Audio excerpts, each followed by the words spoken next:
Just my goodness. They've been acting funny all day.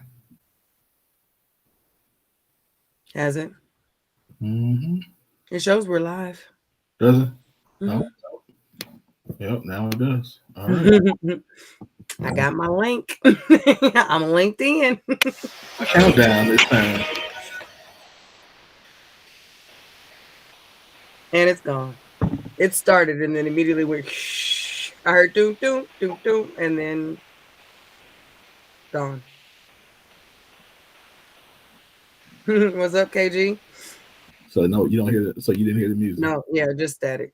Yep. Ah, all It right. started. It played with us for a literal second, and then it said, "Never mind."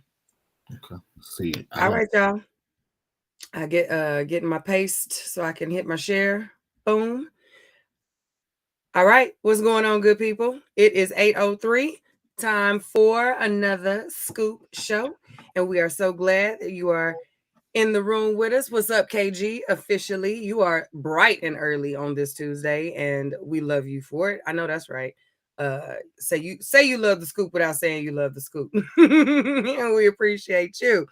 So if you would go ahead and do what our good bro has done, and go ahead and drop your city and state in the comment section. You can save the weather forecast. You know, we had some craziness over here the last couple of days, so I completely understand why KG dropped us with that good old 7 tornadoes. Oklahoma had a time on Sunday night, and it has been crazy in the Norman area. KG, I hope you and your fam are safe, and you all were able to make it through without the babies being too shook up, and yourselves too, because this weather don't be playing out here in these Oklahoma wind comes sweeping down the plain streets. It got real. Oh wow, lights just got back on. Oh wow, yeah, y'all been going through it. So yes, very glad for you all to be back home with your lights on. Mm-hmm. Um, for the rest of us that are tuning in, hoping you all are safe and sound in an illuminated, sheltered space, joining us for the scoop on this evening. So, like I said earlier, go ahead and drop your city and state in the comments for us so we do know where you are tuning in from. And while you're down there, go ahead and hit that share button for us for the one time. Let your main line know where you are coming to get your conversation on this evening. All right, we've got some really great topics that are going to stretch your brain just a little bit. So we want to invite them on over to the chat. Okay, tell them you are being summoned to the chat with the scoop on this evening. All right, and after you do that, go ahead and get settled with your cousins them in the comment section and get ready for a real good show. All right. So, because I know that this is that time of the evening where we got a lot of moving around to do, and if you are getting back settled into your space like so many of us may be doing on this evening, we understand that you might have to duck in and out. You might not be able to hang for the entire show. We completely understand. All right, go on, wipe your screen real quick, get your screenshot palm ready because we want you to go ahead and save this next image and drop that one into your group chat. All right. Hey, what's going on, Dre? Drop this replay slide into your group chat. So if your friends and them can't hang out with us on this evening, they can catch that good replay with us out here on all of the social media channels. We're on YouTube, Facebook, Instagram, SoundCloud. We out here. All right. If your headphones can connect, the scoop is there. All right. So if you would go ahead and please lock in these handles for your fam for the one time, go ahead and follow us on YouTube by searching at The Scoop Show, on Facebook at Real Scoop Show, on Instagram, I believe at Scoop Show, because Dre's comments still hanging out up there, covering it up. I should know this by now. It's School Radio Show. The School Radio Show. Thank you, at the Scoop Radio Show. And then if you are not able to view us for the entire time, we understand if you're hitting the workout, if you are driving into to the job and out running around, we want you to be able to still tap into us via SoundCloud. All right. You can search at the Scoop Show and tap in with us on SoundCloud. Hey y'all. All right. So go on and drop that into your group chat, send that to your mama and them and say, you know what? Catch us in the morning. All right. And remind them they can still hit us with the good comments. We do get notified and we do talk back. All right. So be sure and make sure you are tapped in with us there. In addition to that, this great agenda that I spoke about just a few moments ago, Wynn's gonna be back here in a minute. I think he's getting our stuff unfroze. But I did mention that we have got a really great agenda set up for you all on this evening, and I must say that it is all courtesy of our main lines, our timelines, our good internet feeds. And we like to call this here relationship that we got going on between us and you and the internets our straight out of the inbox. All right. This way of working has provided us with so much great content and conversation over the years. And we are thankful for you all for helping us with that. So whenever you are out here scrolling and find yourself going down a conversation rabbit hole, tag us in. All right. Tag myself or Wynn, or go ahead and hit us with that good link and say, hey, y'all, let's see what the people think about this. And we will happily share that thing right on over to our feeds, our main pages, because you're following us, right? Keela Willis and Winfred Burns on Facebook. You follow us, and that is where the magic happens in the conversations. All right. So whenever you see, do we have the image, bro? Straight out of the inbox. It's not showing. There we go. It is now. It wasn't earlier. It is now. Yeah. So whenever you see this image or you see us hashtag SOTI, thank you, Dre, for straight out of the inbox, you will know that these conversations come directly from you all, your scoopers, your fam, your cousins, them, and they want to know what you have to think. All right. So straight out of the inbox is how you stay tapped in to the conversation. It's not taking this comment off the screen.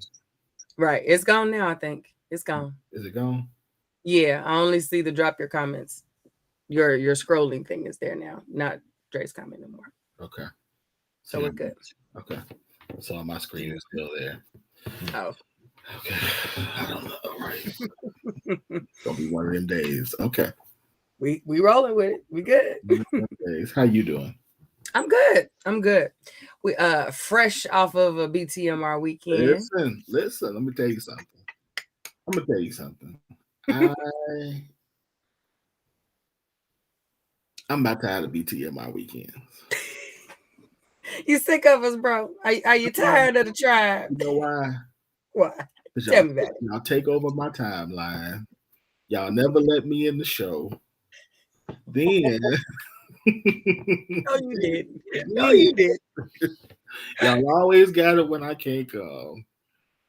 And then on top of that, I get all of the pictures of my timeline, and I'm like, ooh. So I gotta spend all my Sunday night just like this. Ooh. I should have been there. You should have. Yes, sir. You should have. I think so. I keep this so wrong for this. No. See, because all you got to do, don't make me tag my sis in. All you got to do is say something, and we will absolutely have you out there on that runway. Okay. First of all, I don't see. Second of all, I don't see no plus size men out there. I just want to throw that out there. Because we need them to show up. We can't go out and corral and say, hey you. We need the confidence of hey you, the panda, listen, to come on out here and give them what they need. Okay. You ain't give them nothing but a word. Okay. And that we can make that happen. Now, what we need you to do is make sure you can get here the last Sunday, because it's been the last Sunday of February for the last 8 years we've been doing this thing. So you can't say we always have it on the day you can't come. It ain't never changing. When the next one? The fall show will be the last Sunday in September is the fall show. Okay. Yes. Officially. But we traveling this summer, okay? We outside. We outside. We coming to Chicago this summer. So you might not have to travel so far after all. I could definitely be in Chicago now. Mm-hmm. Yeah. BTMR is doing very, very, very big things. We're going to Tulsa next. We've got Dallas, Houston, Chicago, I believe, is on the radar. I mean, is on the menu, as well as Atlanta.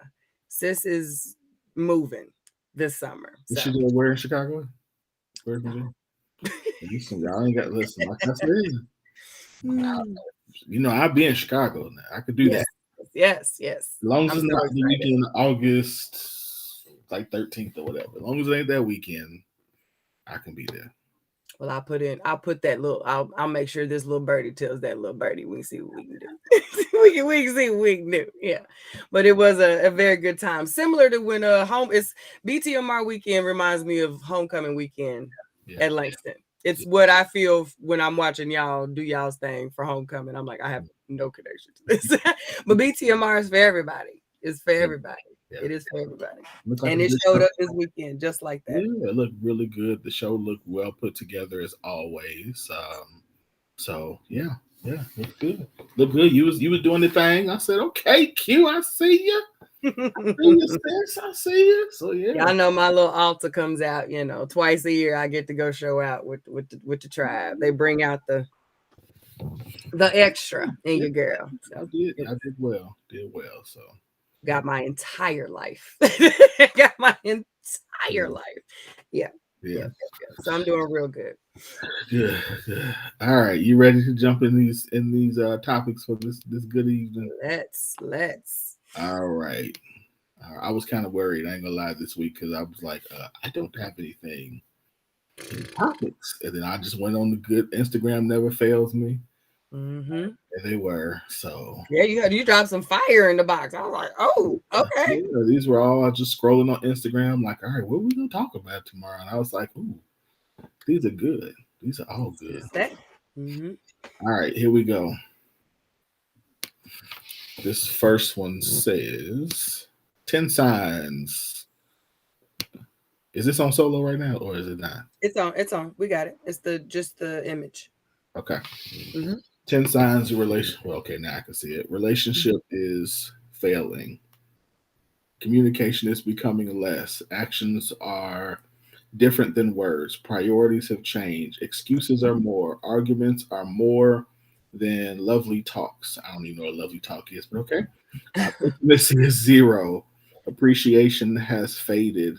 Text and calls have become from 100 to 10. Self-assumptions are more, and fear of losing is more. Are these signs the couple is fully engaged in living, or are these signs signs at the beginning of the end? What's missing from this, and what's missing from this list?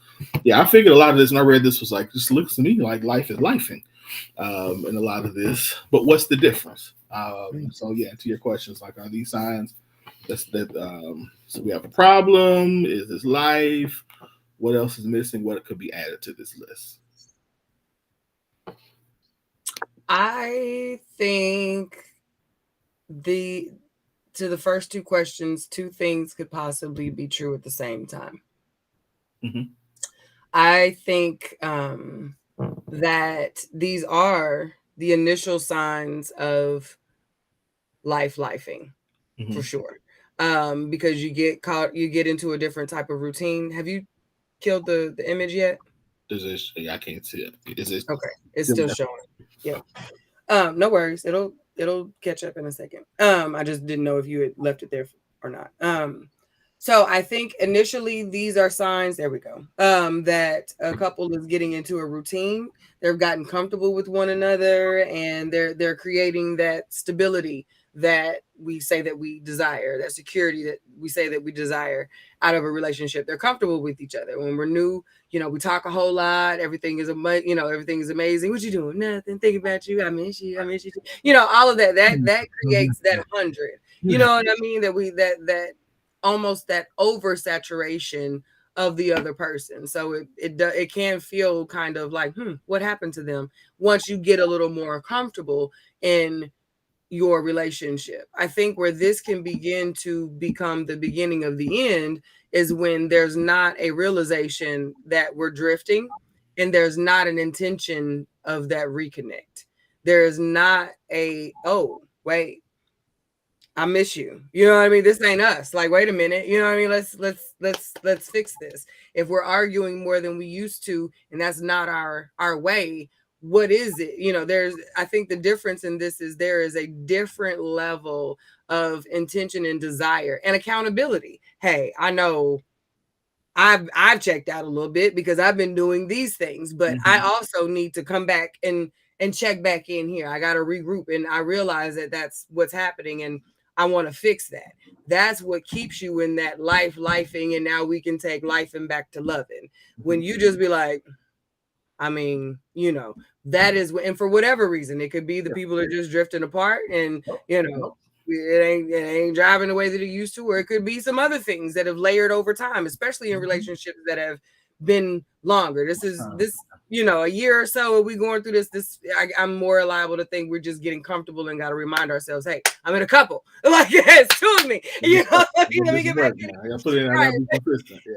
All right, because newness also, you know, sometimes you get out of that, especially with a person who you really vibe with and doesn't require a lot of that extra. It's easy for you to just kind of get into your groove and be like, damn, my bad. Let me get back in the game real quick. But when you've been doing this for an extended period of time, you have lifed together for a while, and these things go on for an extended period of time, that's when they start to give red flag. That's when I think it gives more of a fading to me. Yeah, so I feel like I said, I think that you're correct, that it can be, I think the difference, whether it's lifing versus a relationship is coming to an end, is, what are these things, what's the response to them? So if the response is like, well, this just is what it is, like, it's probably about to end, because now you've lost the motivation. You know, those are signs that, like, you both have, or one has lost the motivation to feed into the relationship, or feed the other person, so to speak, in the relationship. And now so it's like, okay, this is what it is. I'm not doing anymore. I'm not doing anything less, especially, and I'll throw this out there, when the other person has mentioned that one or a few of these things, or the result of these things, is problematic for them. You know, hey, we're not spending as much time. I like to spend some more time with you. Well, I just got a busy schedule. Oh well, right. Yeah, that's not good.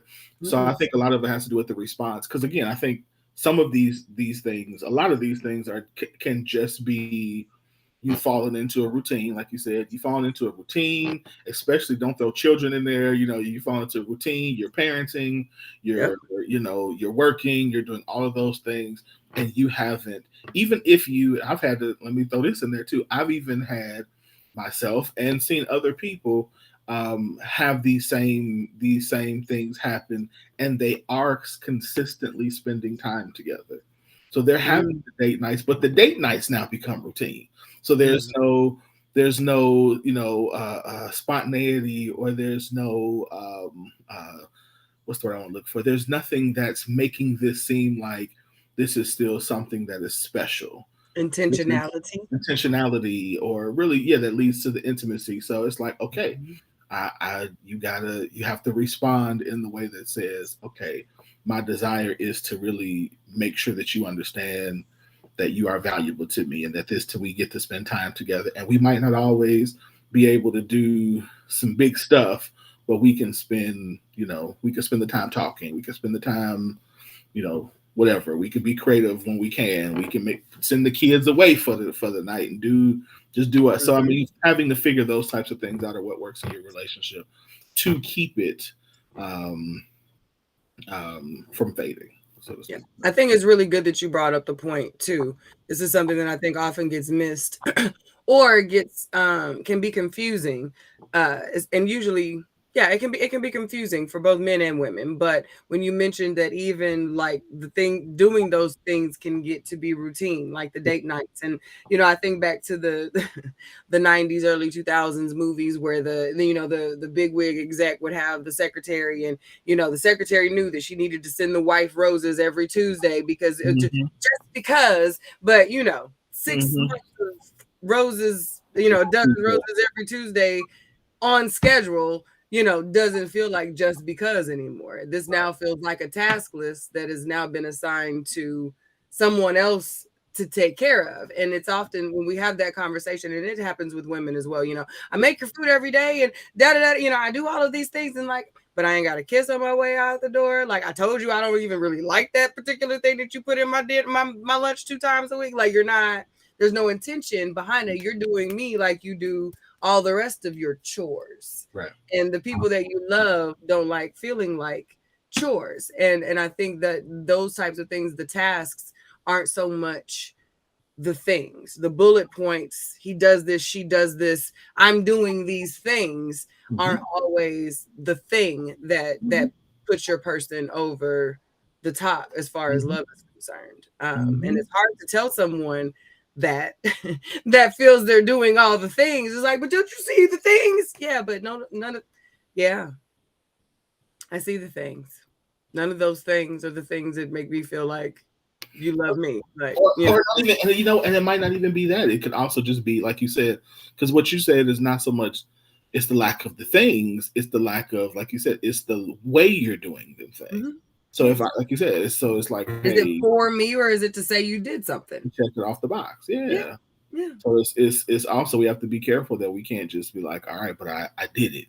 Yeah, you did it, but you did it for what reason, or you did it under what intention, or like you said, are you checking a box, or are you just trying to?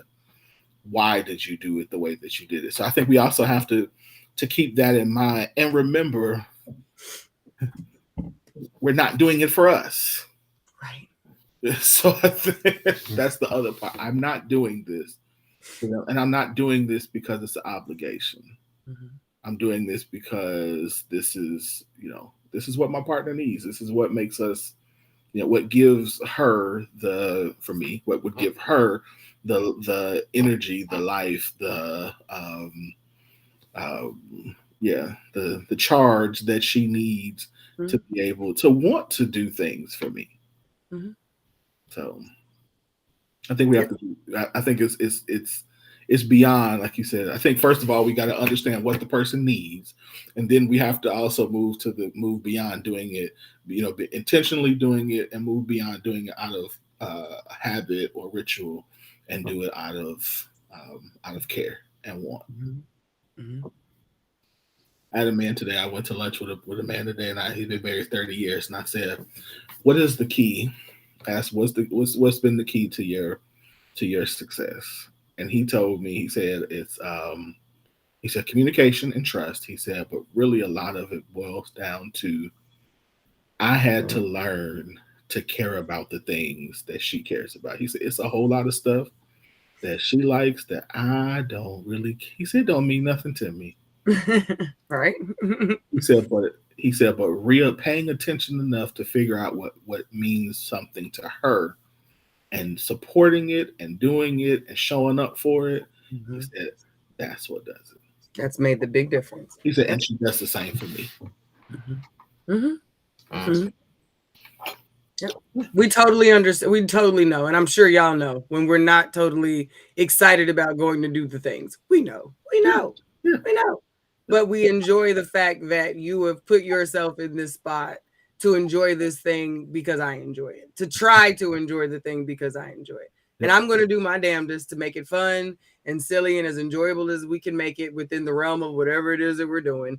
You know what I mean? Because I recognize the sacrifice that's being made for my joy. You know what I mean? And I think that's something that we talk about, but I think it gets pushed away, it gets dismissed because, everybody is doing something for something. You know what I mean? Like, I think it's understood that when we do things for our partners, that we expect some type of reciprocation to happen at some point. You know what I mean? Like, you do it, you're not expecting to just give and never receive anything back. Right. I think though, for both people involved, the idea of immediate reciprocation / gratification is killing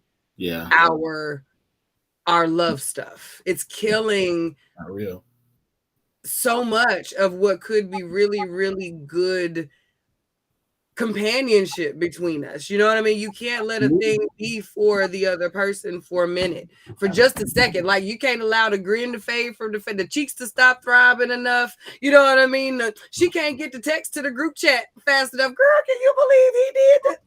Or, you know what I mean? Before it's a, so, you know, it's one of them. All right. So I think also we have to realize, I mean, even not that quick. I'm sorry. Go ahead. You're fine. No, I was just gonna say, and it's the reverse. There's an example that that a man would feel the exact same way, you know, from their perspective, and it's just not. That's not the same. That's not the same. What were you gonna say, bro? I was gonna say that I say even more so. I think we have to be honest that because the example you gave is they didn't get the text out quick enough. But what happens when that takes months? Like there's situations where it's months that can go about where that person is not reciprocating in the way that you would like. And how do you continue to maintain this level of intentionality? Yeah, intentionality. Because for some people, let me say, so I want to acknowledge this. For some people, that feels like rejection. And in a lot of ways, it is. That's why I said immediate gratification is one of the problems that we have. It's not. Yeah, I'm all for gratification, reciprocation and gratification, but it's that. All right, within 24 to 48, I'm gonna need mine. Like, no, but I do feel that if you are not reciprocating the energy that your partner is giving you for an extended period of time, like if it goes weeks, even if your person has gone outside of themselves to do something or make you feel a certain type of way, it's not necessarily it's my turn, but you should be the glow of that. The damn, they did that should be in your mind so that you could be looking for the time when you reciprocate that. Like, that is how that's supposed to be. And I do feel that is rejection. After that, I can completely understand how a person would feel rejected and used and all of those things. Absolutely. But yes. I think the thing is that a lot of times the person, again, it goes back to is the person paying attention? Yeah. If they're not paying attention, they're not intentionally rejecting you. They just they're not paying attention. But if they are, but to your point, you're absolutely right. You should be motivated to do it. Now, here is another problem. Let's go ahead and throw this one out there too. Let's do it. Here's another issue that when we have these types of situations, sometimes in our relationships, we feel like there is an entitlement to us, that we feel like because we have done whatever, or there was this past, I've supported them in whatever thing, that now they should do this. And so I'm now entitled to whatever this reciprocity is. And so to reciprocate now is like, no, they're just doing what I'm owed. And so it doesn't have any of the shine that it normally would, because there is a okay. That's true. Yeah. And so now again, we're back into this space of, what is my motivation for doing it? How do I respond? Because that might be actually true. Like it might be true that you just spent this last season of your relationship being the person who carried a majority of the weight. But then when your person does do something, they're expecting some reciprocation, and you like did that already. You owe me. What you mean? You owe me. So now, because there's a lot of humility that comes with being the giver, with the understanding of your reciprocations on pause. And I think that we give a lot of glory to the selfless giver while they're giving, because it's one of those, you're so noble. And we feel that way because it is so rare. We wouldn't see ourselves doing that. You know what I mean? We look at them like, couldn't be me. Like, you know what I mean? So it's cute to see somebody else give. Oh, goals. You know what I mean? Like, we can do that from the outside looking in, but when it becomes you, and you especially depending upon what your sacrifices look like, what your covering has looked like, what your dance has looked like, and to now then look like, oh, Oh, now we want to, so then it puts a, because the person a lot of the time probably hasn't been able to say, do you see what this covering look like? Do you see me dancing? Do you see my cup empty? Right. It's dry. Yes. Like, you can't say that because that's contrary to support. That is contradictory to being your person's person. Right. That's not part of selfless giving to say, what about me? Right. But when it's time now, you do your one or two about yous, and now it's you want your 15 stars, like this been what's going on. Yep. That don't hit the same. Yep. That don't hit, and that's a harsh reality, but it's also a lot to expect for a person who's also been in that previous position to now also coddle and cover the fact that what? Like, because the root of that is say what now? And it's real. It's a real feeling. Like I said, and I don't think that I'm gonna say this, I don't think that it's even wrong. I don't think it's wrong to express that. You know what I mean? Like, I don't think it's wrong to express, like you said, the parchedness. I don't think it's wrong to like to say, hey, not suggesting that you shouldn't do anything, but like, hey, I don't want to be like, you owe me. I don't think you should do that. Yeah, no, it's not a you owe. Yeah. Yeah, I think the honest feeling of, listen, this last season I carried a lot, and right now, I what you just did was great, but I don't have anything else to give. My gratitude. I don't have my gratitude is thank you, or my gratitude is like I see you and thank you for that. But I don't have it because I think again, like I can think of a lot of scenarios and situations where the person knows. You know what I mean? Like like I could think of she's been staying up all these nights with this newborn baby, and she tired. Like there's a lot of stuff you just know. So you should. I think the other person should give the other person a little grace. Like, yeah, okay, yeah, I did want something back, but you've been holding me down for the last whatever. So I don't know. That's just me. That's just me talking right now. So you're talking real good. I agree. Hold on, I gotta refresh again. Hold on, I don't see. We're gonna send out a strong prayer for the Wi-Fi at the Winford household on this evening. So like we're sending up a prayer for your connection. Okay, so his comment is still up. Okay. Yeah. All right, y'all. So if I don't put your comments up, it's because they're getting stuck. Thing is tripping. Is it still up? Yeah, it'll go away in a minute. I think it's just a delay on your side. That's what's been happening when you put the images up and all that. It's giving a delay when you switching the screen. I hear you click the button and about 30-45 seconds later, the screens catch up. I've got it a couple times now. That's how it's happening. I hear a click and then it'll go away a minute. Yeah. Like I have my phone on my phone so I can see it on my phone sometimes, but I can't really see but there's a delay there too. So anyway, what's up, everybody? All right. Let's keep it. Do you have anything else to add on that one?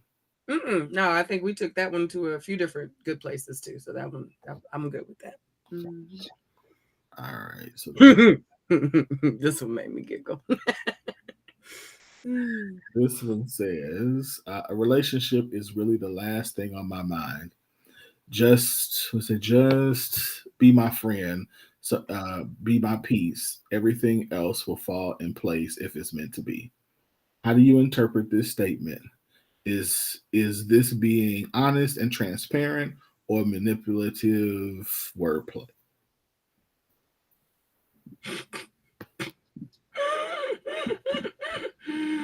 Ooh, I was good with this until we hit the be my peace part. You asking a lot from a person who you don't want to be nothing for. You don't want no relationship. Fine. You want to be friends. Cool. Everything else will fall in place if it's meant to be. If what's meant to be, we friends.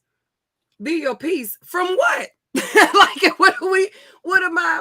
what capacity am I supposed to be your peace within this friendship? With the asterisks of it could possibly be something one day. No, this is a holding pattern I don't think I'm willing to sign up for. I don't think this would work for me. The whole be your peace thing is probably giving me bad. I don't like to see that very much right now. No way. But this just does not fit within this ask. Be my peace. Bring peace, and we're gonna have a peaceful situation. But like, what is your lifestyle like where you ain't in no position to give anything, but you are requesting that someone provide you peace? You need a therapist. You don't need a friend. The hell? You need a couch. You need to have a long talk with somebody and put your money where your mouth is so it really sticks for you. And get out of my face right now. Like, this would irritate me so bad. Like, this would what? No, be my peace. The be my peace part. Okay, so this is my initial interpretation was. I'm not interested in a relationship.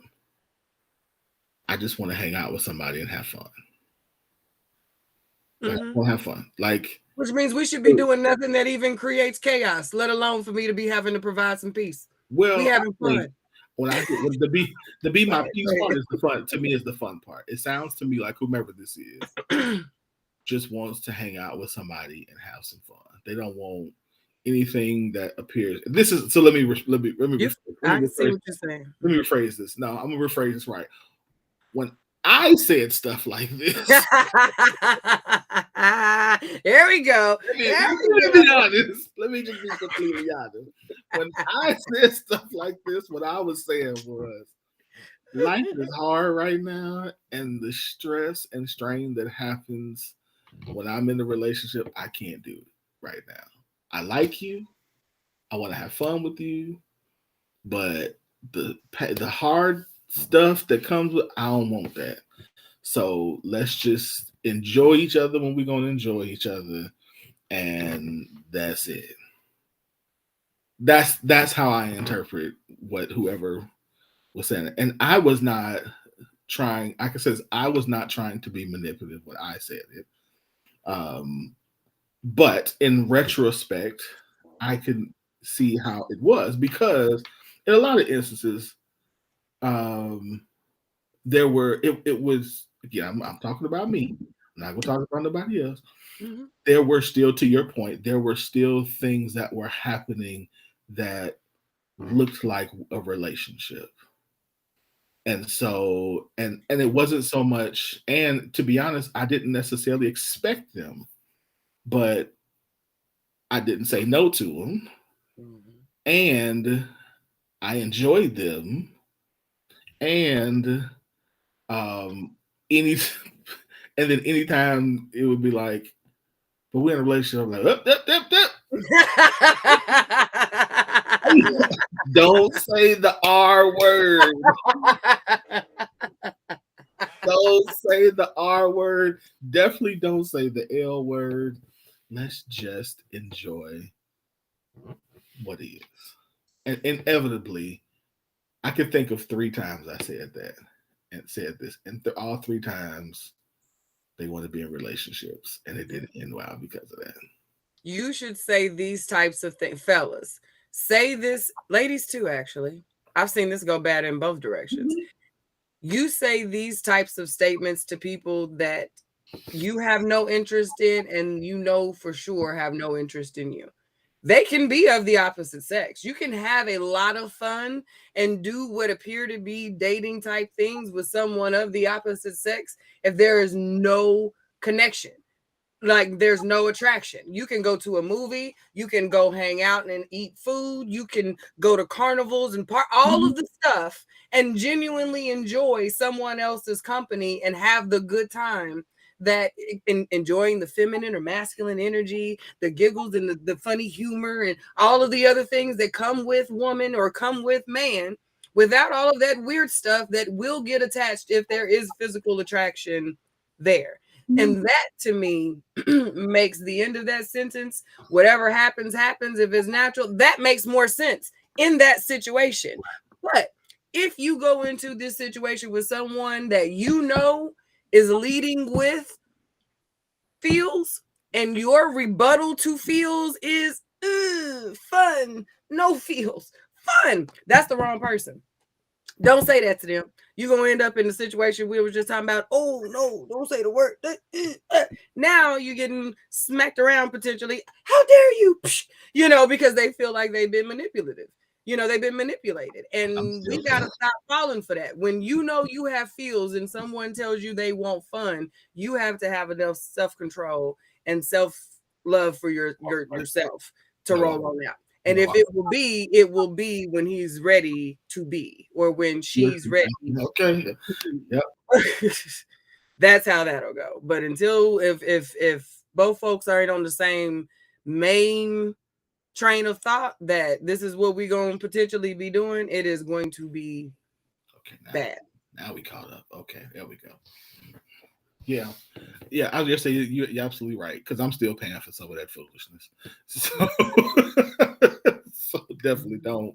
I think this is why so many people feel that platonic relationships don't work, because they spend too much time with people that want real relationships. Yeah. And then have to have so many uncomfortable conversations and be like, that don't work. And who won't say it?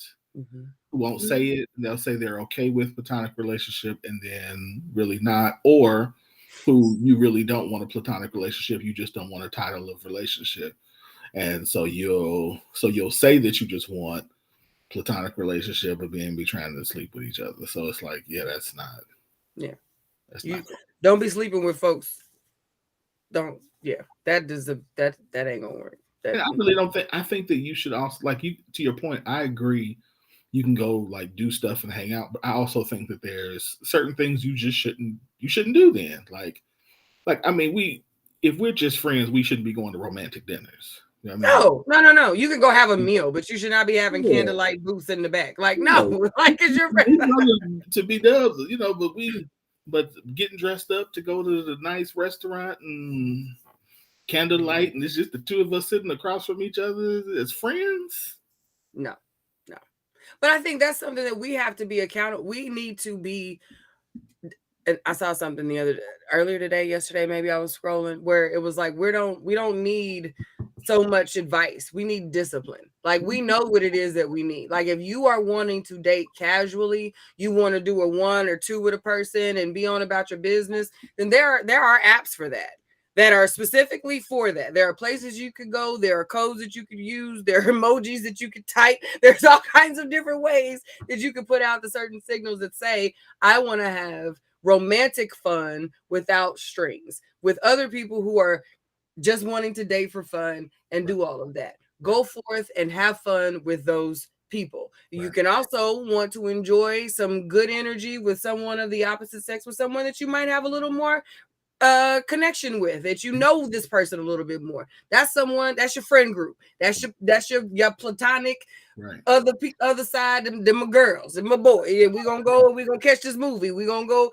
check out this new spot and have us a good time. And then I just get to have those conversations, have those jokes, spend that kiki, going back to my life, and we're good. But don't intermingle the fun relationship people with fun friend people, and then the real feel people. Those, we have to know when to draw our lines for ourselves. We don't like drama, but we stay double dutching in the drama because it's just hard to say, not with you. Don't fit. I can't do that. I don't want to do that. Yep. Hey, I would like to go. I'd like to go to that concert, but I was talking to me and Kyle were talking earlier today, and talking about Jill Scott concert. I was like, yeah, you can't go to Jill Scott concert with just anybody. You gotta. No. If I'm going to Jill Scott concert, I'm going with somebody who you want to take a long walk with. Yeah. You want to take a long walk with. I'm going with my friend, my female friend to Jill Scott. No. No. I learned that the hard way. There's just. You got to know when You gotta know how to do it. Listen, I went to saw Chrisette Michele a couple years ago, and she started singing a couple of Forever. I went with my sister. She started singing a couple of Forevers. I started dancing with myself. I'm like, so let me go over here. You go over there. It's like all of a sudden we need to start. I need a drink. Let me go find somebody I can find somebody else here by themselves. Yeah. I mean, you just can't do it. You just can't. No. Certain vibes you got to do either solo or doubled up in the coupled up type of way. I'm not going to see solo either. Well, see, no, you could go. There could have been a solo bro that could have got swooped up Wendy, and it could have been a solo sis that you could have swooped up if that could have been the plan. Those types of things, when worked right, could work out very well for singles. But you have to have a different, you come in with a different energy because That's true. That's true. So, can't tell me it wasn't a single sister seeing Jill. I'm sure and I know it was some fellas. It was some friend groups going to see Jill, and it was some fellas hoping it was some friend groups going to see Jill. So it was some split ups, and we're gonna meet back up at the Ponderosa type of conversations happening. At the house, maybe. Sure. Yes. Look, sure. I moved at the house, maybe. Yeah, I hit y'all on the text. I'm good. Like some of them, I'm good. See y'all in the free chat. Yeah. Good night. See y'all later. Thank y'all for coming out. God bless y'all. Good night. Wingman out. For sure. Yes. Have a good night. Mm-hmm. But no, absolutely. I think a lot of it too. Again, we've said this before too. Is people have to be okay with this. That this is not a missed opportunity. Mm-hmm. Like I think people, sometimes we get in this thing. Well, maybe they just saying this and I'll change them, or they'll think different, or they'll see me different, it's a possibility, but don't do that to yourself. Like if a person says this is what they want, go ahead and let what they said be the standard by which you take them at. Okay, you don't want a relationship. Cool. I'm gonna go over here and keep moving. Yeah. And if you decide to change from that, make sure that you have that same conversation with them to confirm that you are now on the same page. Because a lot of the time you saying no is all of a sudden the motivation needed to say, oh, but wait, maybe. No, you don't want that. Right. And you don't want that. What's different now? What now that has changed about my wonderful self that wasn't wonderful enough when I approached you for this? Now all of a sudden it's changed. That's what made me go like this whole whatever happens things. Well, what's going to depend? What's going to determine what happens? How hard I go at not being your girlfriend, but really being your girlfriend. It's our next conversation. Like, you know what I mean? Like that's how these situations is how we get confused about our next topics. Yeah. Situation. I don't know if you saw the post. Teresa made a comment. She said that she's actually okay with a man saying this because this is what she wants. And so she said a lot of people love this, actually. Right. A lot of people were okay with this. Yeah. And I think but when she said it was funny because she said, I won't be bothered with nobody every day anyway. But which is the feeling of a lot of people too. But it was very interesting because because I think that that sometimes we're afraid to say this is what we want too. Because like the other person on the other end of this could be scared to miss something. You're scared that you'll miss something. So some of the reasons where a person might not be engaging as they should is because what this meme is referring to is the kind of relationship they're really looking for. They're not looking something that's going to require a daily, talking, how's your day every day, consistent. They want a companion, but not the whole thing. Yeah.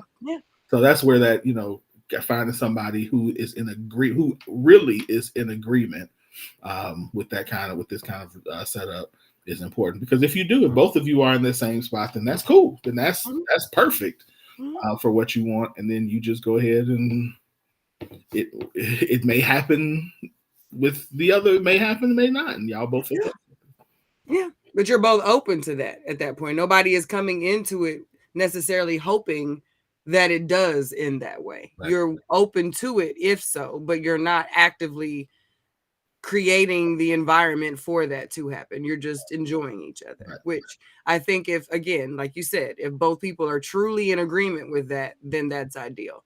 I just don't think that's often how it happens in the majority of application for relationships. I don't think we're that clear and honest in our communications the first or second go around. It takes us a different level of self-awareness to be able to say and stand on that when dealing with the opposite sex. Yeah. Because there is so much pressure to be coupled. Yep. Or just attached in one way or another. It doesn't even have to be an official couple. Hell, we take in situationships. It's complicated. We got all kind of cutesy different ways to say that this person is somehow my person. Like, it's some kind of way this is my person. You know what I mean? We good for that. Which is why I thought when Teresa said, I thought, because it was interesting, because I do think that level of first of all, self-awareness, and second, honesty typically doesn't happen until later. Like, for most people, it doesn't happen until when this pressure to be coupled is kind of gone, or you've been married and it's like and now you're dealing with people who have probably already been married, and so both of you are like a little life and have the same type of both are like, no, I don't want that pressure either. I just want the fun too. Yeah, cool. Yeah. So I can do that. I don't want to do that. If I got it, if we're gonna do that at some point, I'm equipped. I can handle that. That's not what I'm here for right now. Now, so I get it. Yeah, absolutely. Absolutely. I think it took me years. Oh, Father God. They almost made me say something I want to say. Let me listen.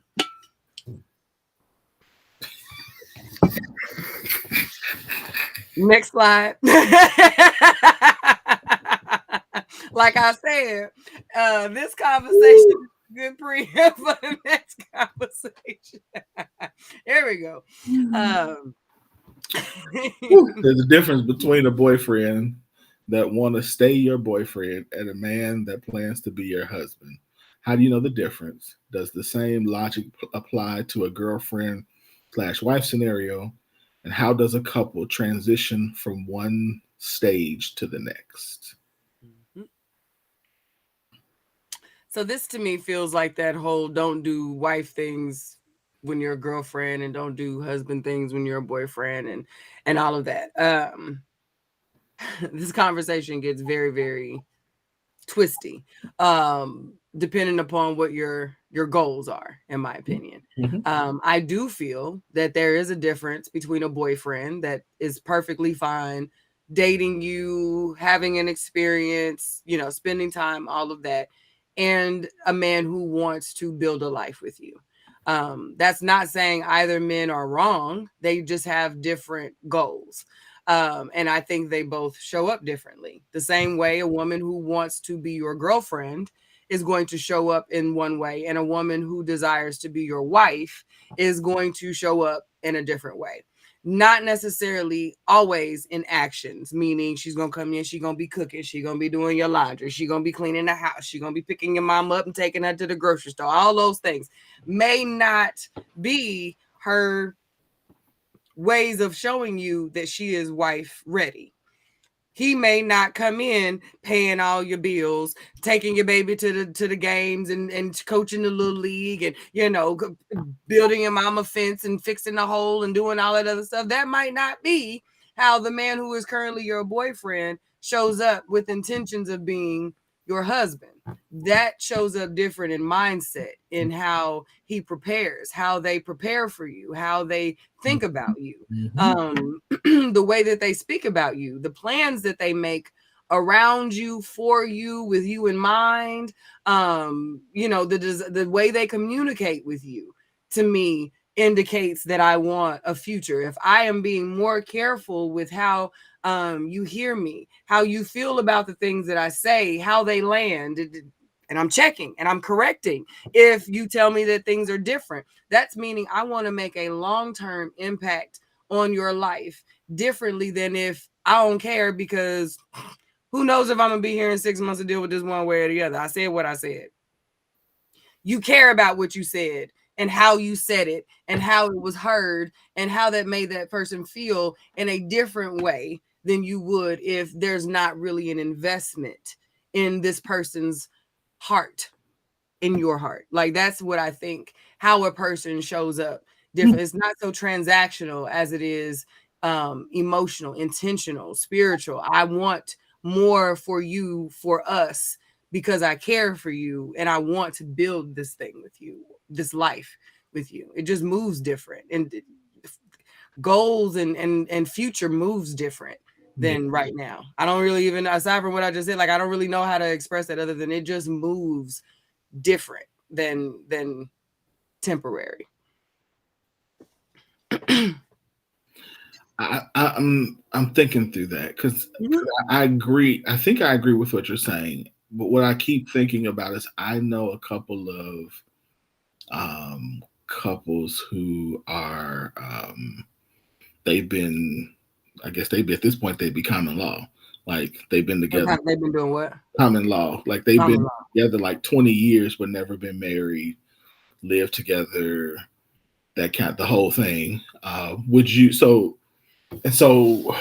for those, and I'm not suggesting everybody moves like that, but for those kind of people, I wonder if, because in all four of these that I'm thinking of, it's the woman that wanted or wants to be married and the man who doesn't. But he does move like with the intention, with the care that he would of a husband. So I just was thinking, like, I wonder how they process that, or if they had to come to a conclusion at some point that, like, this was husband, he is moving like that, but this is just all I'm getting, so I have to make the choice to stay or not. So I was just thinking through that. In those situations, I always would wonder why. What would be the reason for maintaining a committed, monogamous, long-term relationship to that degree? 15, 20 plus years.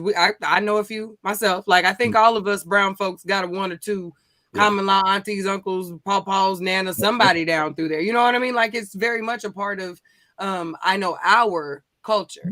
I often wonder what that is. Have you been married before and you lost everything and you are afraid to possibly be in that situation again? Are you, regardless of the paperwork, are you putting, what protections are in place, or is it the fear of having to protect that keeps you from that? So those types of things would make me question, are you moving as a husband would move? Because if I'm with you 25 years and you up and die on me and I've been helping you build whatever you built over this time, and then I'm your special friend. Right. With nothing. I'm not okay with that. You know what I mean? And I would question sis's. But if you were as a woman, I would be questioning her why. What does this mean? If you were left with stuff, you were protected. Then these people just don't want to be had a government, they don't want to have to do all that's not important for them, which I believe that there are people who do not feel marriage, the institution of marriage in itself is worth it. Right. And again, I'm not suggesting they're the exception. So they're the exception. I totally agree with your description earlier. I think one of the things, that make it difficult, which made me ask, how do you know the difference? Is especially early on, there's a lot of things that are shown that would make a man or a woman think that this person is somebody who wants to be a husband or a wife. And the problem is not that it's shown early, but that we typically are making up our decision as to what this person is trying to be early on. And so once we get out of that initial honeymoon phase, if this doesn't continue, we've already made a decision that this man is trying to be my husband, this woman wants to be my wife, and they're doing the things. And then now that we moved into the next phase and all of a sudden those things start to diminish, or now we're not moving in that same way as much, then now we're starting to question. So it made me wonder too, are we making that determination too early? What metrics are we using? Metrics, maybe not the right, to determine whether or not this man wants to be my boyfriend, stay my boyfriend or my girlfriend or my husband or wife. Like, what are we using to make that determination? Because it's going to typically take like what, a year? Yeah. To really, I would hope. At least a year to see who this person is. And that's given, and then depending on the year, it might need to be longer, because I think we should see people in down moments before we start making these decisions. And if it's a good year and they had no down moments, then you right. So you're only seeing them up. But it just makes me wonder, like, how are we making these determinations too soon and off of general metrics? I think in this particular example, metrics is actually probably a really good word, because husband or wife material doesn't mean that's the material that your husband or wife is going to be made out of. And you can have qualities and traits of someone worth building with. You can say, oh, this person's a planner. Oh, okay, this person's a provider. Okay, this person is a caregiver. This person is nurturing. This person is going to be a really great mom or dad. You know what I mean? This person is going to be good at these things, can be a great homemaker, all of the things. Metrics. But if those metrics don't align to your problem, your solution, if those metrics don't solve the need that you have, that's not your husband. That's not your wife. That person's going to be great for, they're the solution for someone else's need. You know what I mean? And that we will see the traits, all the metrics lining up. Okay.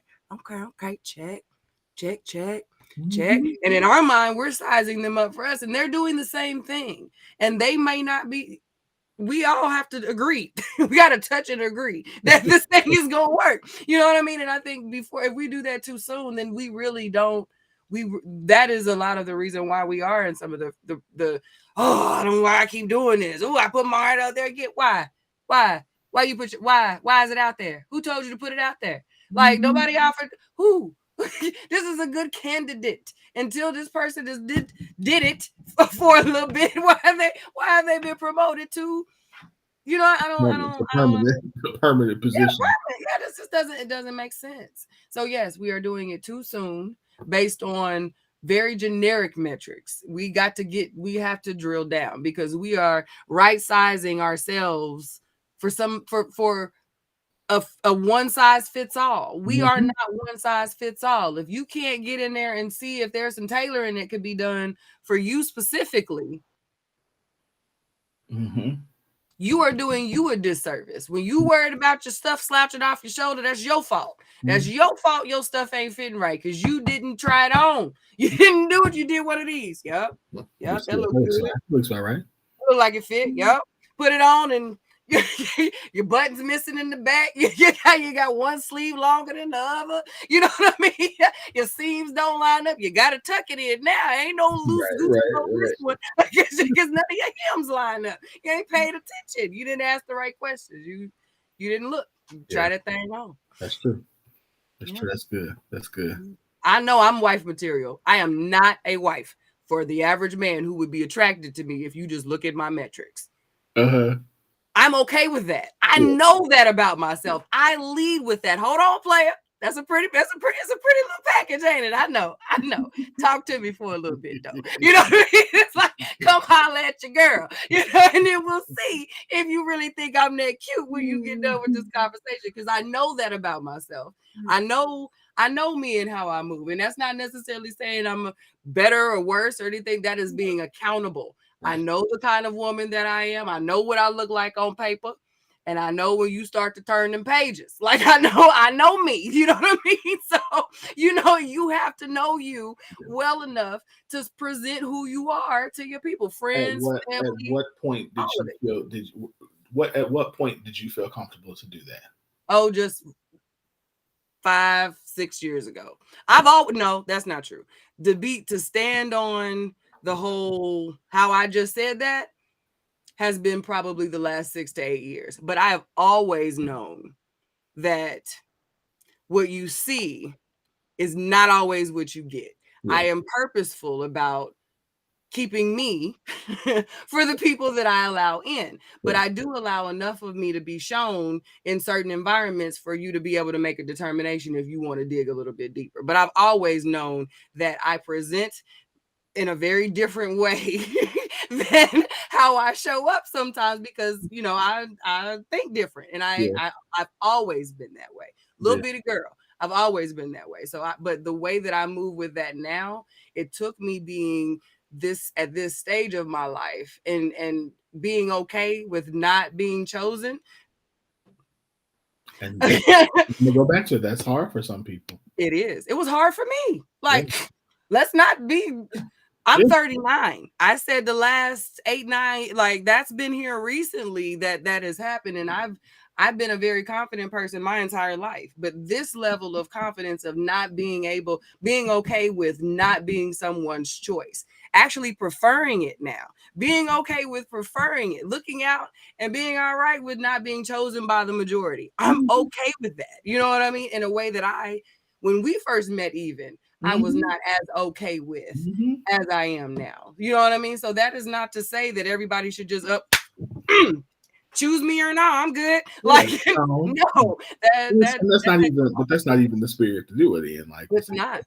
It's really just about the confidence of being able to be true to yourself and knowing that, okay, and then on your end to be able to say, I know that I don't mix well with certain people. Some people, there are certain personalities and certain energies that's going to make me low. Not me. That's not the environment I need to be in. So we're not going to work.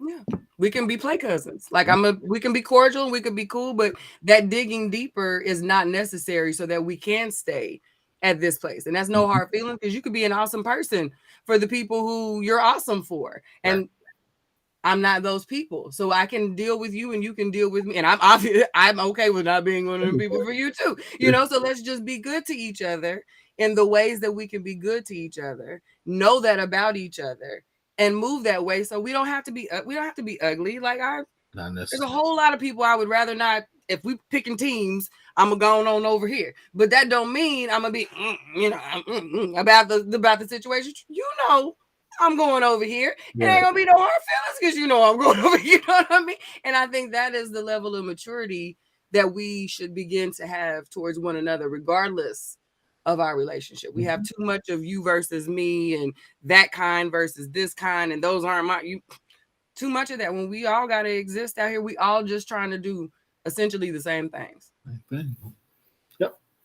That's good. All right. I'll let you do this one. This was yours. Okay, let me go to my post. I can go to my comments.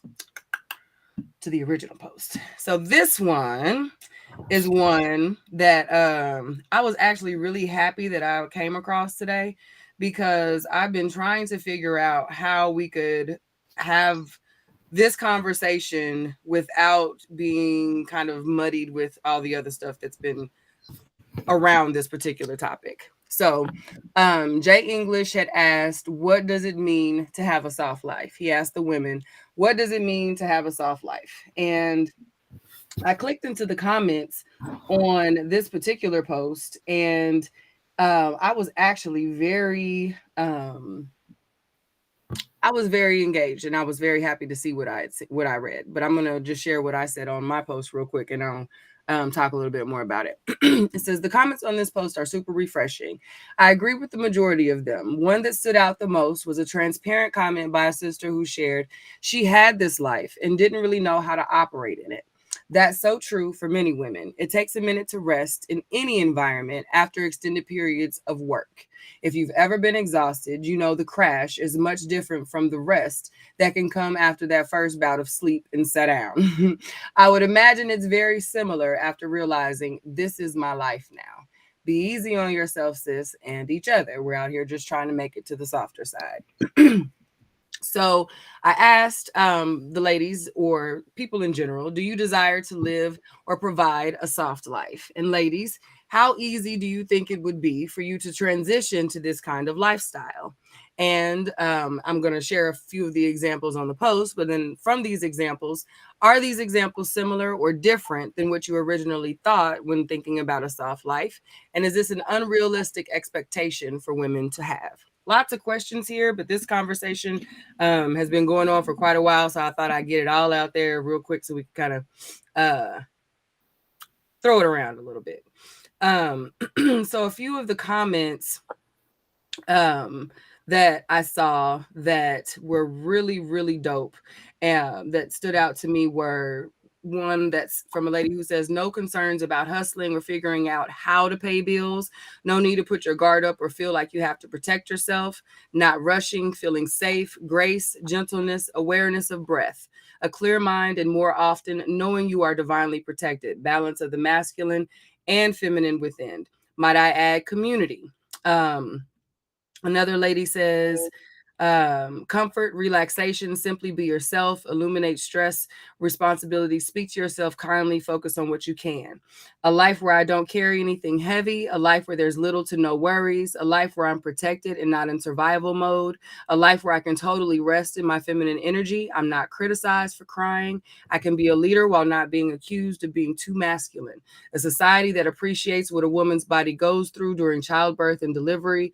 A society where I can wear form-fitting clothing and not worry about getting attacked. A society where I can take a jog at night without having a weapon or protection, some sort, having a garden and growing my own food. A society free of single motherhood, high vibrational music, flowers, brunch, help, aid, and assistance, and it's a top priority. Feeling safe, secure, and confident, knowing that I'm supported in my manifestations, not feeling controlled or obliged to do anything except what you are destined to do. Lots of things similar to this, not the general materialistic. I want to go to the spa. I want my nails done. I want to be able to shop when I want. I want a balance on my bank account that's out of this world. Like none of the things that we see on the TikTok and we hear in these think pieces that are dismissing the whole idea of what a soft life is supposed to be. When I first heard the term soft life, this is what I thought of. This was the manifestation of the work that has been done. This is the other side of that. After I've done all of the stuff to get me healed, to get me whole, to get me vibrating, to move into this beautiful, feminine, soft, floaty, feeling happy, person. This woman settles into a soft, secure, comforted life where she is support now because she is supported. We are able to move back into this place that everyone keeps saying that we're supposed to be, that we're out of, back into this alignment that they say that we're bucking so hard. This is the part that has blown my mind so much about the debate about soft life. We are told that we are no longer desirable because we are too hard. We are too aggressive. We're too masculine. We're too loud. We're too rough. We talk this way and we move this way and we demand this and it's all fake and all of this. And we just want our soft women back.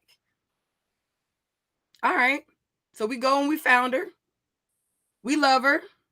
We're showing up as her. This is what she needs to stay soft.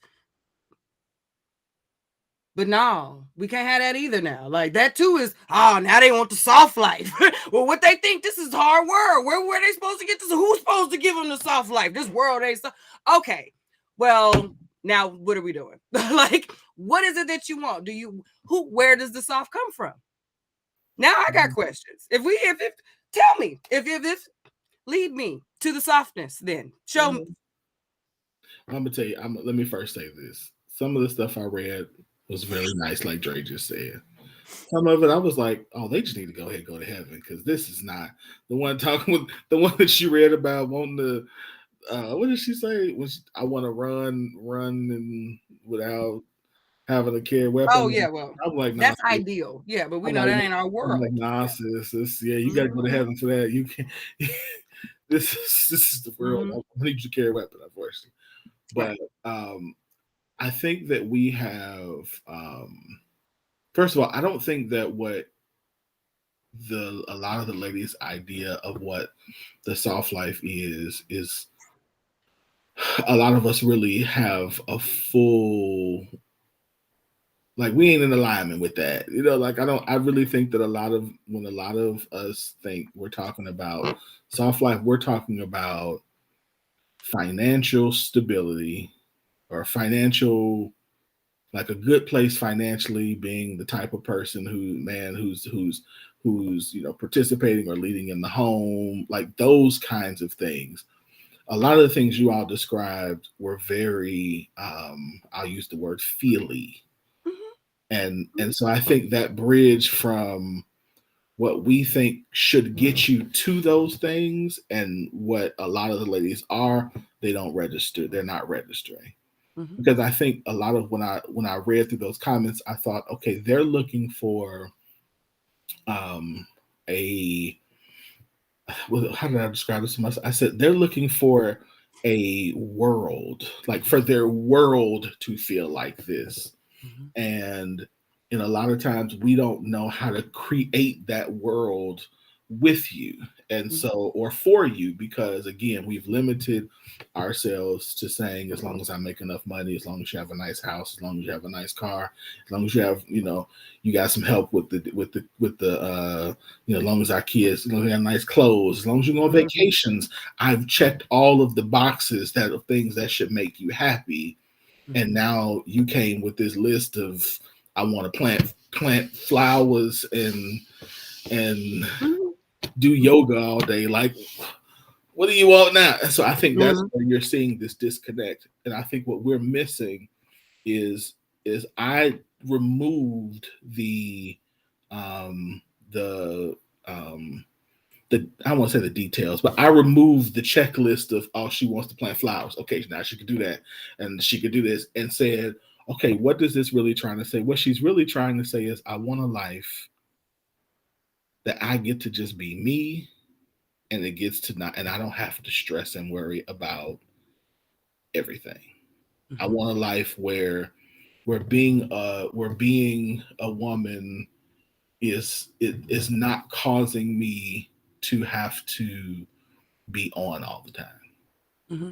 That's what I kind of like. This a world where we say, "Make be my peace," Mm-hmm.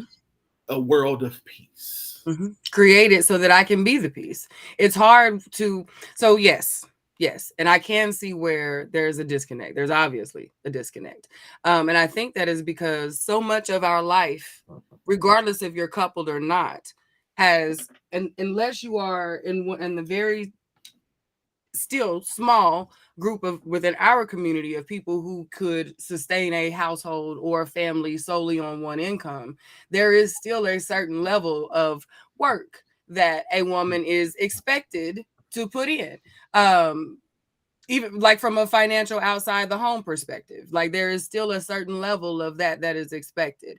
So, and women, I believe, really understand that. They want to come into these relations, they come into the relationship knowing that there is a level of work that's coming. So the whole idea of removing the financial aspect from it is beautiful. And yes, in our perfect world, we do see that as ideal, or as a goal that we would hope our husband would set for us at some point. We're aiming for that. But in this day, at this point, where in new relationships, growing families, that's not really realistic. So we ask for the feels, because you got those. They're in there. That you have to dig them. You got to allow them. You got to agree that this is where we're going. But the feels provide a different space to be able to operate in, that you can control differently than the outside world. You know what I mean? We understand that there is only so much that one individual can control, especially a brown individual, a brown male individual in this US of A. Like, we're not stupid. So yes, a lot of the responses were very fantastical, so to speak, but Yeah. it does speak to I would hope that there is a goal to provide this level of care, and the desire is there, the intention is there, that I'm going to create this space that this woman can move in a way that gives her peace and calm and joy, so that the reciprocation comes easy. You know what I mean? Soft life is birthed out of getting more in touch with our femininity, the stuff that's supposed to flow. We shouldn't be worried about all this masculine stuff, in addition to also having to code switch back into all the feely stuff. It's obvious that's not an easy transition, or else men would be so cool with doing it. You know what I mean? So the expectation that women have had to be able to do all of these similarly masculine things, but then we can't respond the way that men who are expected to be masculine get to respond when frustration happens, when disappointment happens, when pissed happens, when that didn't go how it was supposed to go happens. We still have to bring that out very cute and soft and feminine. And okay, next time. Okay. Okay. We'll try it again. Okay. Until it's all right now. Yeah. Go ahead. And now we're masculine, we're aggressive, we're standoffish, we're hard. I can do that with my boys. But I mean, okay. Like that, what you just did wouldn't have responded. That way you would have responded would have been back in the day, would have been, I would have met that with, I'm not your child, don't talk to me like a child. That is how I would have met that, because that is the same way. Like, hey, listen, just tell me. But I also will say, I'm also the type of person that just tell me.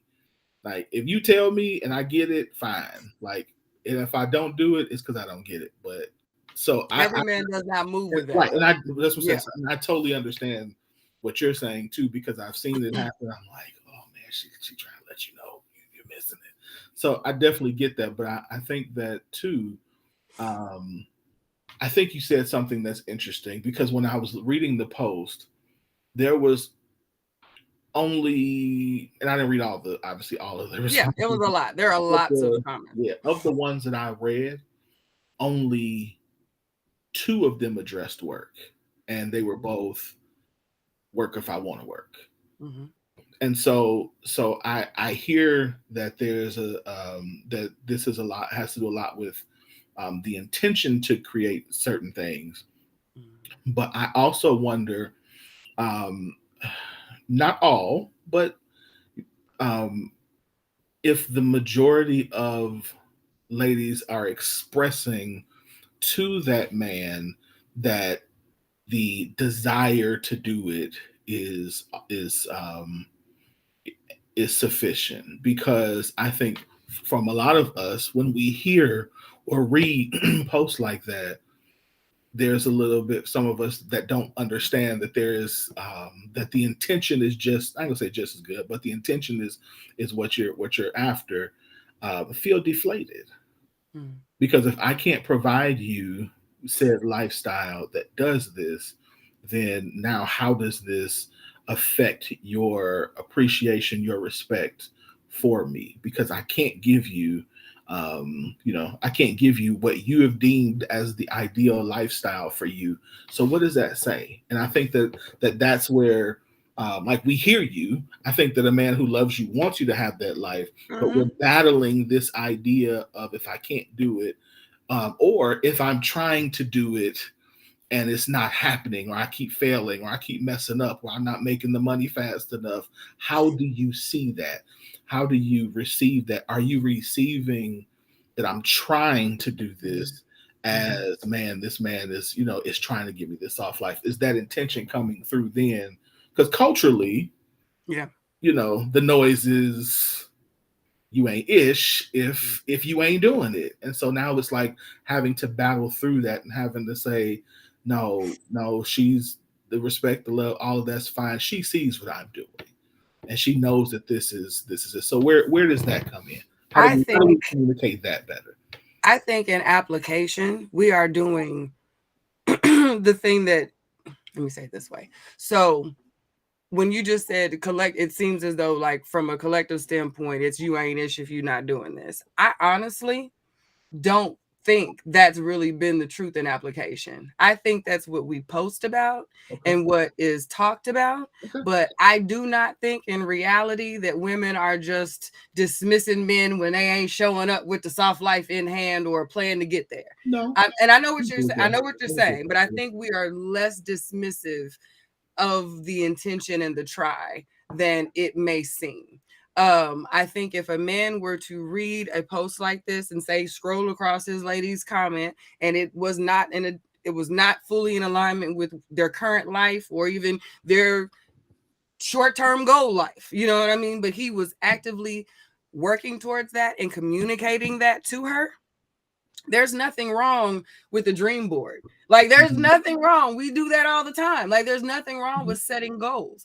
I know that I might not be fully your ideal woman. That ain't gonna stop me from trying. You know what I mean? Like, because I love you and I want to be that woman, and I could possibly hit some things that you didn't even know that you wanted because I'm me and I'm unique and I'm awesome and I think I'm pretty dope. So let's see what I can got. Let's see what I got. You know what I mean? So I would hope that a man would be made of a little bit more than reading a comment filled with women who are fantasizing about their ideal and not dismissing their real, because I don't see any women dismiss. Nobody came down on their current life or talks crazy about a man. Like, this was one of the most positive soft life, whether it might have been more fantasy like. Where's this coming from? But it was very focused on what our long game would be. If I could pick a dream life, if I could define soft life and put me in that picture, this is what that would look like. So for me, I would think if I were a man, that would be like, bet. I would copy that text so damn fast and put that in a note and figure out how I could realistically attain some semblance of this ideal for my woman and communicate that this is what I'm trying to do. I know that I might not be the Denzels, the whoever, the Idris, the Jonathans, or whoever it is that we fantasizing about that you see in this soft life, but baby, I'm sure gonna cushion it. I'm gonna make it a little more cushioned than it was before, and that's my goal for you. I think the average woman who loves a person that loves that man is really, really, really going to be like, okay, I see you. I could do cushion. I like cushions. You know, we got a velour cover. What you talking about? You know what I mean? What we talking about? And that is how you can create that space. But that's a communication that has to happen. You got to tell her that I see this. I think there's a communication, and I think for us as men, that's a level of vulnerability, because you have to, because it's very difficult to say, hey, I read that comment and I know that's not where I am. Like, truthfully, that hurt to read that, because, you know, and that hurt to read that, and I'm trying. Like, I think there's a level of vulnerability that has to come from us to be able to say that. And to your point, it hurt to read that. You would honestly feel that would be, and I'm not coming at you. I'm asking because that stood out to me, that it hurt to read that versus it. I don't know where hurt would have been. When I say hurt, I mean my pride is hurt. My pride is hurt because I think I've been, so two things. I think I've been trying to give you what I thought you wanted, and what I just read don't sound like what I'm doing. So if my effort is not getting there, then that does hurt. The other thing is just what I say. Oh, and then I think the other thing that we would probably do, that most of us would do, is we would interpret what we feel as disrespect or dishonor as, I'm not giving her this, and so does this. Or no, I've talked to some men who feel like they're not worthy of honor and respect from their partner because they're not giving them the lifestyle that they want. And so that's what I'm saying. Why I think, what your point is, what we needed to hear. What a lot of men need to hear is know that the woman who cares about you is going to hear and see your effort and honor that. Like, no, yeah, that is what I typed, and that is ultimately, if we can get there, great. But no, I'm good where we are because I know what we're building, I know what you're doing, and I appreciate what you're going out to do every day. I think a lot of times as men, we're focusing on the end result, And because we haven't hit the end result, which is what you type on there as your desire, we are putting this pressure on ourselves to perform up to a level that takes a process to get to. And so we can't short ourselves to our progress because we're still in the process of trying to get there. So what Q just said is accurate. The woman who loves you sees your effort. The woman who loves you sees what you're trying to build and is like, okay, I'm good. Like, no, I love you. I support you. I'm you mine. So let's keep doing this. So I think as a man, we need to hear that sometimes. Like, dude, you're no, you ain't there yet, but you're getting there. Keep going. Yeah. Thank you for saying that. I appreciate you acknowledging that more than you realize. Especially because I was going to say, I really hope you heard that part, because the thoughts that that you express that men think initially, the disrespect, the dishonor, the unworthiness, the hurt, the pride, all of those things are often what we get. That's what we receive when we share, or not even share. You scrolled past and saw something that was not for you, that was an ideal, that had you know what I mean, that was, and now we are now dealing with something that does not exist. Yep. Let's just be real, because when just like that is, and I know that to be true, and I appreciate your being honest about saying it, because it comes out in so many different ways. Many different ways. Man, I'm walking around the house looking at you like you crazy because of a post that was an ideal post, and you were, yeah, absolutely. Or you, and it's not even just a post. It's just you third party pieces of things mixed with pride and ego and our own self things. Women do it too, but I know that what you just, that extreme response to the way that we express things, like I'm good. You know, you can say I'm good and you can hear I'm good, and because you feel in your brain, no, she's not, no, she's not, no, she's not. That in itself can sabotage all of the care, all of the patience, all of the grace, all of the desire for her to deal with the progress, the process, all of that lessons when she becomes the thing that you're fighting, and she's not your enemy. When a woman can clearly choose different and clearly chooses right here, and this is where I'm at, this is where I'm working, this is where I want to be, this is where I'm putting in, and you fight. Why would you? Do you? No, you don't. No, you don't. Because you said you don't even want that. You don't even want to look that. Okay, well, all right. Now I don't. Because this is not the dude that I said I was going to go through it all with, that I was going to do the progress, the process, the cushion versus the soft. Like, this is not him no more. This dude is mean. This dude is hurtful. He don't.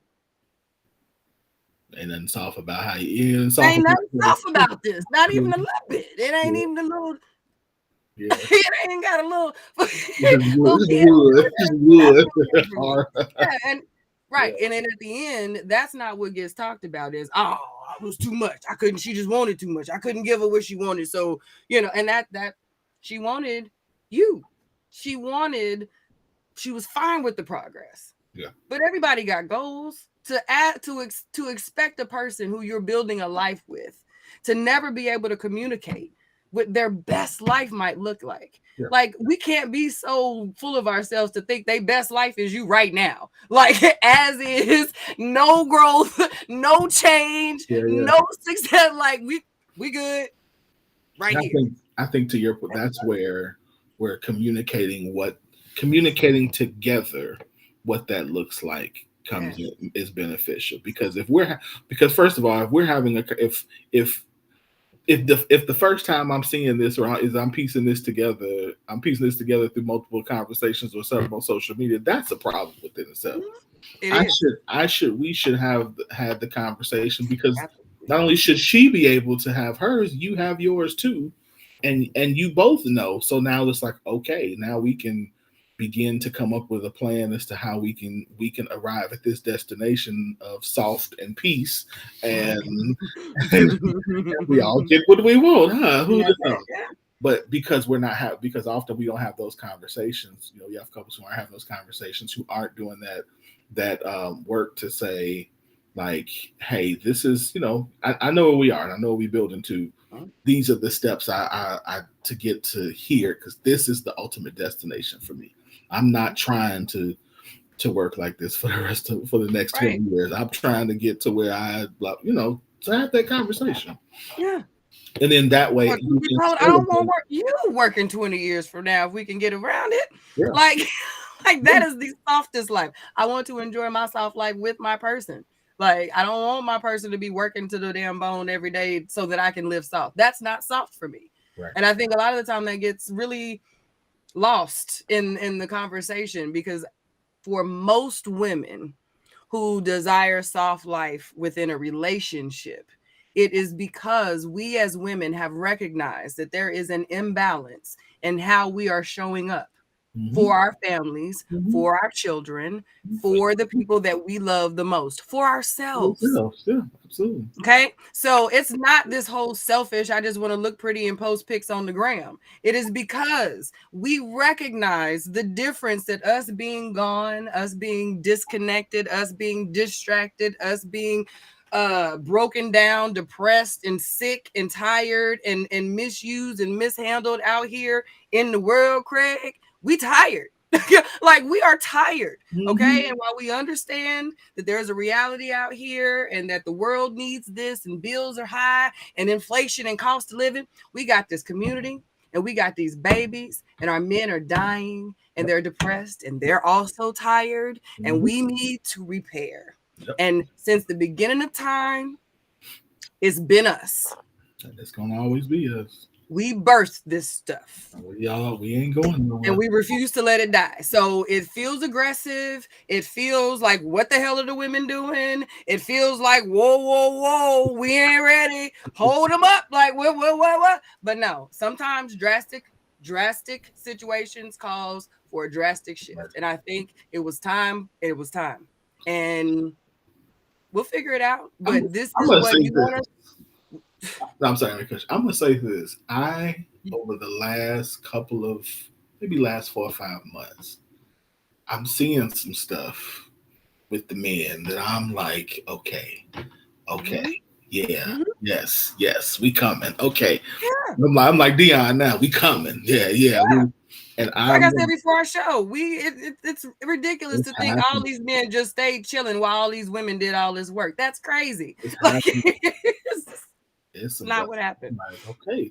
And there's the brothers out there who's like, no, I'm stepping up, and I'm like, okay, we ready. Yeah. Okay. I'm seeing you. I'm picking up what you're putting down, brother. Like, it's coming. So, yes. Which I think is so good, because now there is this shift of, no, I prefer. But we, like I said, and you and I had this conversation several years ago. Like, we knew it was going to go from here to here, and we just go back in, and it's like now it's coming back to the middle, and we're finding that balance again of okay, you be who you are, I'm going to support who you are, and vice versa. You be fully who you are, I want to support you becoming fully who you are, and that's how we get to this place of health. And how we get to this place of community that isn't harmful to either one of us. So I think we're getting there. Absolutely, we're getting there. I completely agree. Yeah. I'm liking what I'm seeing. I'm seeing some brothers who I never would have thought talk about some. No, that's not what they do. And them sisters out there handling their business, and we got them. It don't bother them either. And that's refreshing. Yeah, it's refreshing to see that out loud, because this push that women got didn't just happen because women sat around one day, watching stories and decided, you know what, that's what we finna do. You know what I mean? There were collective conversations happening between men and women of a certain space and caliber who decide, It took a minute for that to ripple out, and it had it had quite a few different versions and translations before it settled on what I feel is a goal, which is a root. We have to get back to the core. Not everything that we started out this thing with is going to stay. You know what I mean? We've obviously moved some things out of the way as far as what our core, what our tradition, what we do, and it needed to go. But this has not been done in a silo. This is not just woman's work. This is family work. This is community work. But it starts with the heart. It starts with the nucleus. None of this would be moving if not for us. So who would it be better? You know, we could talk about water elite and all that if if we want to. Here we are. You know what I mean? And if you can say that we were granted permission to do this, if you want, fine. Okay, if that makes you feel better. But it was time. We're here now. And it's let's go. Yeah. Let's go. Our communities cannot continue this debate back and forth about, is this the time? Is it necessary? Are we ready? It's not beneficial for our growth. No, it's not. I'm gonna use my energy. I'm gonna use my energy to grow something, not to. Facts. And sometimes you got to start over. Every seed does not produce. You know what I mean? And sometimes to get that soil right, you got to go through a couple seasons sometimes. That's okay. Before that soil is real nutritious and gets them good strong stalks with them good roots that can handle a freeze or two. You know, there's some of them that live, and that's what we're trying to. That's what's trying to happen right now. We have had some loose soil, some weak roots, some pesticides in the mix. We are going organic. It's time for us to get real clean out here, real clean. Absolutely. And I think that's where we're at. I'm proud of it. So, all right, you got anything else? No. I don't know. Just replay this one and pick out your nuggets. I'm good. Yeah, this is good. That's a good note to end on. We doing all right. We doing all right. Here's to some rich soil. Yeah, we're getting better in the future. That's it. Listen, we've come a long way. Father God.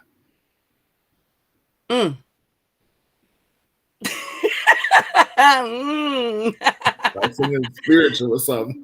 Yes. You got any final thoughts? Or was that your final thought? No, that's it. This has been a downloadable day, all the way around. And speaking of downloadable day, y'all listen, if y'all have not shared, I don't know what we calling it, but Q's reel earlier from the day, y'all better go share that. Listen, share the post on my page. Actually, the reel got cut off. I got to add part 2 to the reel, but share the post on the page. As we were saying, church, she was in the flow on that one. she was in the flow. Okay, yeah, she was in the flow. I said, oh look, I said, write the book. Now this is good. Now she was in the flow. Y'all share that needs to go viral. So y'all go to her page and share that thing, because I appreciate that. I don't know what we're gonna call it, but I have started writing. I don't know what we're gonna call it, but we're gonna call it, between me and Dre and Leticia and Kelly and Michelle, we gonna come up with a name. Don't worry about that. You just write. Let us handle the name. we gonna work on a name. We're gonna get you a nice good list. The doc is open. The topics are written. We're gonna work. We're working it out. We're gonna work it out. I have heard you. Look, I was sitting in my office. The office. Did you lean in on me, bro? Did you lean in on me? I don't share just anybody's stuff on my page. I might put you in my story, but I share that to my page. Like, this goes on the page. Hold on, I appreciate that. No, that was on my heart. Y'all know I love us, and I love what our love creates. And I am really frustrated about this campaign to convince us that for whatever reasons that are trending or are convenient for us to attach ourselves to. We are being convinced that there's only a certain type of love or person or standard that we are supposed to receive.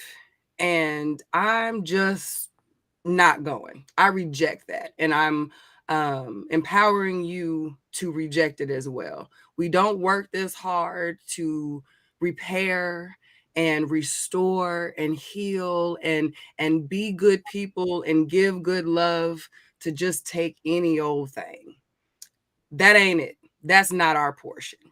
You won't ever hear me promote that ever. So today I got a quick little download, got a little bee in my bonnet, and I decided to say something about it. So the video on my page is 2 minutes and 22 seconds. Come on, universe.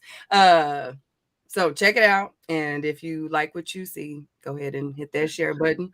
For the one time, it has warmed my heart. I was telling Wynn before the show, my heart has been so full today because I have not been notified of all the shares of the video. I have literally just been scrolling and happened to like see me on all these people's posts that like and have shared some amazing comments attached to the videos that let me know that not only did you just like it, like you felt it. And that's exactly what I wanted. It was for you. So if it did hit you, if you felt it, save it, send it to your girls, send it to your daughters, send it to your nieces, send it to your sons, send it to your nephews, send it to the people that you love and tell them to go get it.